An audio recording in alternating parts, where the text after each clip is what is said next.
കുറച്ച് നാൾ മുമ്പ് തന്നെ തമിഴ്നാട്ടിലൊക്കെ ഇപ്പോൾ പോളിടെക്നിക്ക് പഠിക്കണമെന്നുണ്ടെങ്കിൽ തമിഴ് മീഡിയത്തിൽ തന്നെ പോളിടെക്നിക്ക് പഠിക്കാം. അതിപ്പോൾ കമ്പ്യൂട്ടർ സയൻസ് ആണെങ്കിൽ തമിഴ് മീഡിയത്തിൽ തന്നെ അവർക്ക് അതിനുള്ള പുസ്തകങ്ങളും ഒക്കെ ലഭ്യമായിരുന്നു.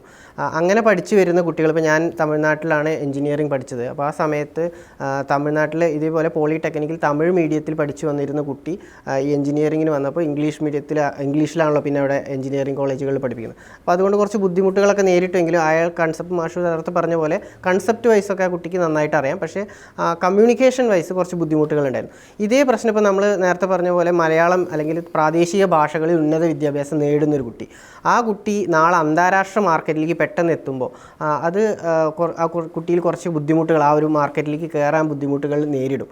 അപ്പോൾ അത് അന്താരാഷ്ട്ര മാർക്കറ്റിൽ ഇപ്പോൾ കൂടുതൽ നമ്മൾ ഈ വിദ്യാഭ്യാസം പ്രാദേശിക ഭാഷയിൽ കൊടുത്താൽ കൂടുതൽ കുട്ടികൾ ആ ഭാഷയിൽ തന്നെ പഠിക്കാൻ ശ്രമിക്കും. അങ്ങനെ ശ്രമിക്കുമ്പോൾ അന്താരാഷ്ട്ര മാർക്കറ്റിൽ ഇത് വിദ്യാർത്ഥികൾക്ക് തിരിച്ചടി നേരിടില്ലേ?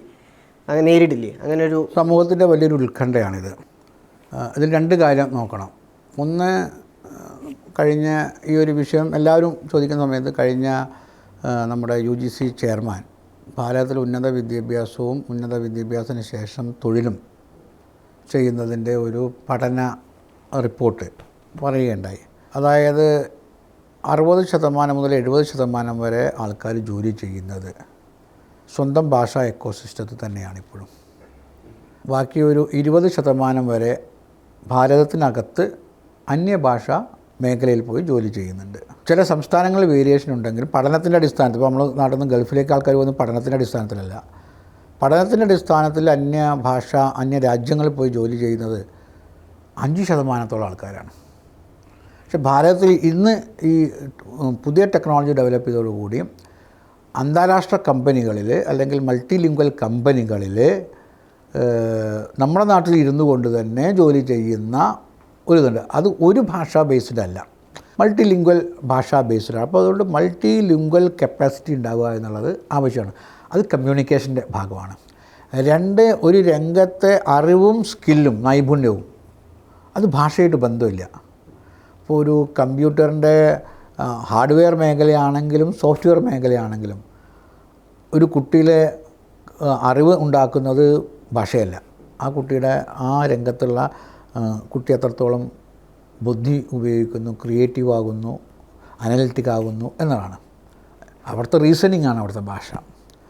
രണ്ടാമത് കുട്ടിയുടെ സ്കില്ല്, അറിവൊക്കെ ചെയ്യും, പിന്നെ അത് ചെയ്യാനുള്ളൊരു സ്കില്ലാണ് രണ്ടാമത്. അത് അറിവും സ്കില്ലും ഒന്നല്ല. ഇപ്പോൾ നമുക്ക് അറിവുണ്ട്, നമ്മളുടെ ബ്ലഡ് പ്രഷർ നോക്കാൻ അല്ലെങ്കിൽ രക്തം നമ്മുടെ ശരീരത്തിൽ നിന്ന് എടുക്കാനുള്ള അറിവൊക്കെ നമുക്കുണ്ട്. പക്ഷെ അത് എടുക്കാനുള്ളൊരു സ്കില്ലില്ലെങ്കിൽ നമ്മൾ കുത്തിയാൽ അത് ഞരമ്പിലാവില്ല കീറുക. അതൊരു സ്കില്ലാണ്. നമുക്കറിയാം ഞരമ്പിൻ്റെ ഉള്ളിലൂടെയാണ് സൂചി കയറ്റേണ്ടത്, എന്നിട്ട് ഞരമ്പ് എടുക്കണം. അത് ഡ്രൈവിംഗ് പഠിക്കുന്ന പോലെ അല്ലെങ്കിൽ നീന്തലിനെ കുറിച്ച് പറയുന്ന പോലെ ആകും. അതേപോലെ തന്നെ ഇത്. അപ്പോൾ സ്കില്ലും അറിവും രണ്ടാണ്. അപ്പോൾ സ്കില്ലും വേണം, അറിവും വേണം, കമ്മ്യൂണിക്കേറ്റീവ് സ്കില്ല് വേണം. കമ്മ്യൂണിക്കേറ്റീവ് സ്കില്ല് എന്ന് പറയുന്നത് 21st സെഞ്ച്വറി കമ്മ്യൂണിക്കേറ്റീവ് സ്കില്ല് മുഴുവൻ ഓറലല്ലല്ലോ, ഓറലാകാം. പിന്നെ ഇന്ന് ടെക്നോളജി ഡെവലപ്പ് ചെയ്ത് ഇന്ന് എല്ലാതും സൈമൾട്ടേനിയസ് ട്രാൻസ്ലേഷൻ ടൂൾസ് വന്നു കഴിഞ്ഞിട്ടുണ്ട്. അത് പണ്ട് ലോകസഭയിലൊക്കെ ഉണ്ടായി എന്നൊക്കെ പറയുന്നത് നല്ല മാർക്കറ്റിലും കിട്ടും അത്. ഇപ്പോൾ ഏറ്റവും വലിയ പരസ്യം എന്താണ് നമ്മുടെ സോഷ്യൽ മീഡിയ പറഞ്ഞാൽ 30 ദിവസം കൊണ്ട് AI സഹായത്തോടു കൂടി നിങ്ങൾക്ക് ഇംഗ്ലീഷ് പഠിക്കാം. അങ്ങനെയാണെങ്കിൽ കുട്ടി 1ാം ക്ലാസ് മുതൽ കുട്ടിയുടെ കണക്കും കുട്ടിയുടെ സാമൂഹ്യശാസ്ത്രവും കുട്ടിയുടെ ഫിസിക്സും ഒക്കെ എന്തിനാണ് ഇതിൽ പഠിക്കുന്നത്? ഇംഗ്ലീഷ് പഠിച്ചാൽ പോരെ. ഇംഗ്ലീഷ് നാളെ കമ്മ്യൂണിക്കേറ്റ് ചെയ്യാൻ 3 മാസം AI കോഴ്സ് മതിയെങ്കിൽ ഒരു ദിവസം ഇത്ര മണിക്കൂർ വെച്ചാൽ എന്തിന് നമ്മളിത്ര നമ്മുടെ കുട്ടിയെ ഭാരം ചുമപ്പിക്കുന്നു?